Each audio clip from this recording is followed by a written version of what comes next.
1. I tell her the cathedral's shaped like onions, but she calls them dumplings. But you called the Gurs in Mongolia dumplings, I say. You can't use the same word for everything. They're golden dumplings then, she says. If you use the same word for everything, the world is simple. Call one name, and everything comes. Sometimes the cathedrals are striped like sweets, blue and white, sherbet orange, pistachio green, spun sugar domes, the steeples sharpened to points. You go to bite them, then bleed.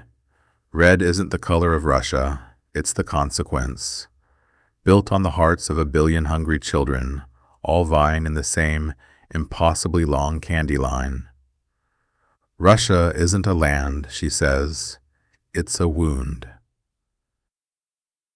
2. Lenin lays just meters away from the cathedral, in a shoebox.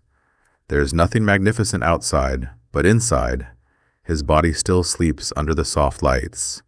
He's re-embalm him every 18 months, bathe his naked body and inject him with a secret sauce to keep his body soft. They're still hoping he wakes up, she says, but he won't be the same. He's brainless.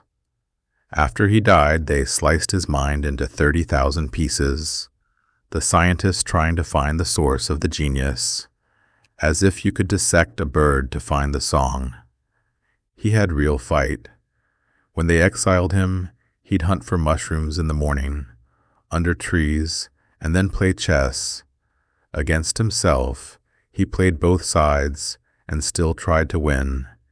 He didn't drink or dance. It wasn't life. It was a mission. He looked kind of like Spock, she answers. 3. There's no benches in the square, so we lay in the snow and look at the candied dumplings. It's better outside than inside because inside is full of painted wallpaper, which is pretty, but you can't see outside from the inside. That's a rule. The world would be simpler, I tell her, if you could see the inside from the outside. That would make you backwards, she says. You could avoid the black sheep, all the rotten meat hiding behind beauty and perfume. 4.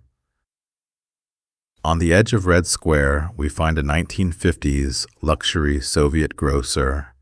They hand you an ice cream cone when you enter.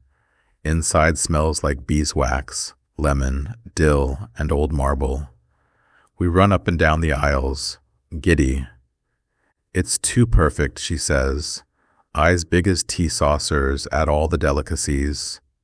The chandeliers hang below the train station cathedral ceilings. All these baked treats too beautiful to eat, but just edible enough to ruin, I say to her. Smoked pheasant wrapped in wax paper, tied with string. Quail eggs in brine. Beluga, ossetra, and sevruga caviar that stare out the jars like 10,000 dead insect eyes. Hand-painted marzipan fruits. The miniature apples, plums, and figs. Rows of Soviet-style chocolates. Spiced cookies. Cubes of firm jellies rolled in sugar. The rainbow rolls of pale pink, citrine and blood orange, sitting next to candied violets and rose petals. It's like they mixed up the stomach and the eyes, both gluttons for the beautiful and yummy.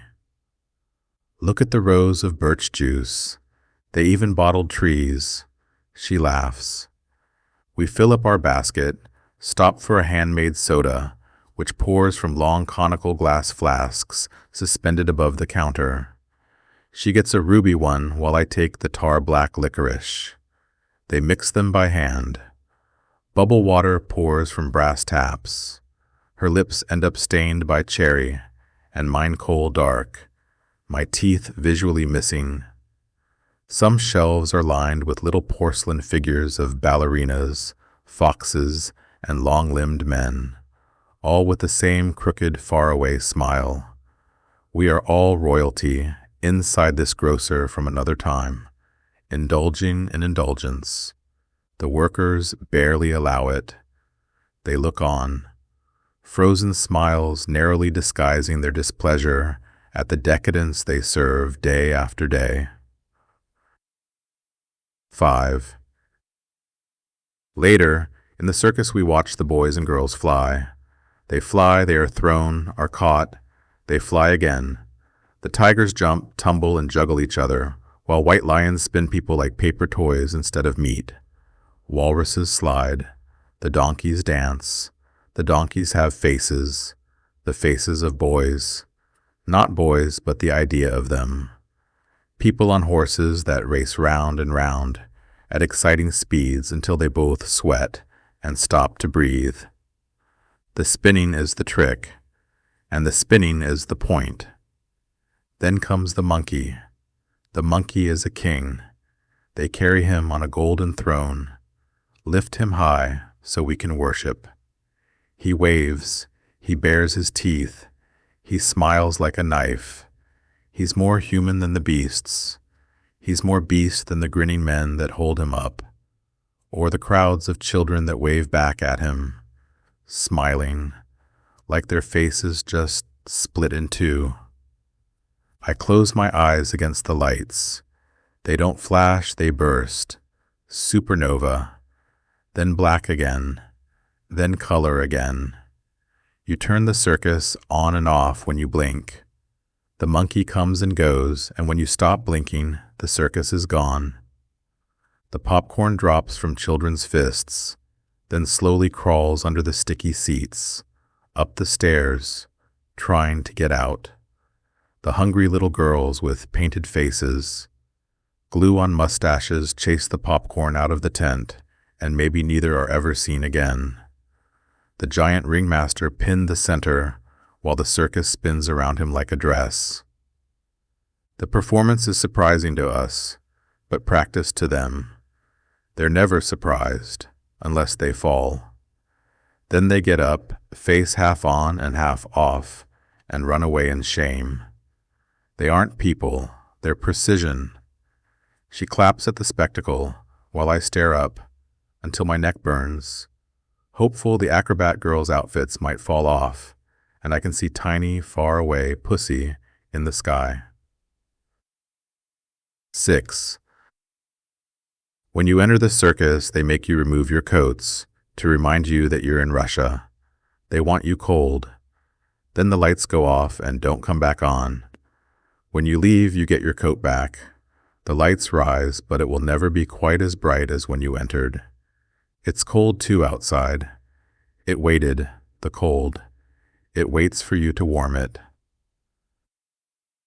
7. Back on the wide streets of Moscow, so wide you could drive tanks down them. They did that once, she said. They gave every citizen a tank. People moved in, wallpapered them, filled them with teapots and shot glasses and children. But the roads soon became gridlocked, so they kicked the people out, then made a metal army out of the tanks. That's why army men wear green. Their turret eyes and treaded feet. They can lose 1,000,000 and not even blink. Maybe Russia made too many soldiers, 'cause they swarmed across the land and ruined it. If you were a vodka tree, when you see those armies coming, you pick up your roots and crystal fruit, and you run in fear the other way. But if you were a blonde girl with a pointed nose, you'd woo over them. The endless row of machine men. The Russian girls wear scarves over half their heads to look like Russian dolls, I think. If you poke a girl, she opens up in the middle and reveals a smaller Russian girl inside.